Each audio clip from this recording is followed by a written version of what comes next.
अस्सलाम वालेकुम। सीखो सब कुछ में खुश आमदीद। दोस्तों, आज हम सीखेंगे कि हम किस तरह डेटा को सॉर्ट कर सकते हैं लेफ़्ट से राइट की तरफ।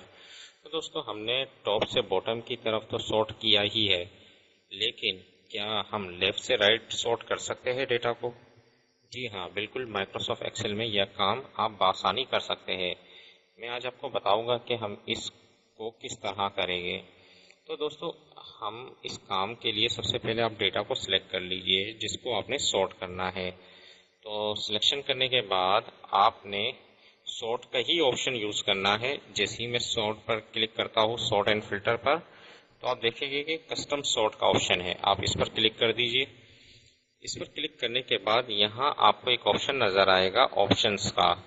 जैसे ही आप इसको क्लिक करेंगे तो बाय डिफ़ॉल्ट क्या है, sort top to bottom check है, और आप क्या है, सॉर्ट लेफ्ट टू राइट पर क्लिक कर दे।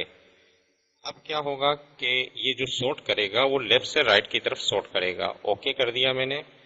और अब सॉर्ट बाय क्या आपने सॉर्ट करना है, रो 7, क्योंकि ये रो 7 है।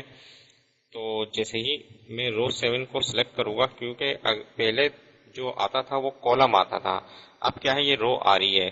तो मुझे डेटा को लेफ्ट से राइट की तरफ सॉर्ट करना है। और जैसे ही मैं ओके करूंगा तो आप देखेंगे कि मेरा डेटा सॉर्ट हो गया। आप देख सकते हैं अरमान पहले आ गया, फैसल उसके बाद, फरहान उसके बाद कामरान, रिजवान, सलमान। तो इस तरह असेंडिंग ये सॉर्टिंग हो चुकी है। इसी तरह आप डिसेंडिंग भी सॉर्टिंग कर सकते हैं इसी टेक्निक को यूज कर। आप सिर्फ सिलेक्ट कर लीजिए डेटा। जैसे ही मैंने डेटा को सिलेक्ट कर दिया और जैसे ही मैं इस पर आता हूँ, कस्टम सॉर्ट पर आया और यहाँ से ऑप्शंस पर आ गया। यहाँ सॉर्ट लेफ्ट टू राइट मैंने क्लिक किया, ओके कर दिया। यहाँ से मैंने रो 7 को सिलेक्ट किया और यहाँ ऑर्डर जो है वो मैंने Z to A कर दिया। ओके जैसे ही करूँगा तो आप देखेंगे कि डिसेंडिंग सॉर्टिंग हो गई। तो इस तरह आप सॉर्टिंग कर सकते हैं लेफ्ट से राइट की तरफ। तो दोस्तों, उम्मीद है कि वीडियो आपको बहुत पसंद आई होगी। लाइक और सब्सक्राइब करना मत भूलिएगा। दोस्तों, आप मेरे चैनल को सब्सक्राइब जरूर कीजिए ताकि कोई भी नई वीडियो आए तो उसका नोटिफिकेशन आपको मिल जाए। Thanks for watching. अल्लाह हाफिज़।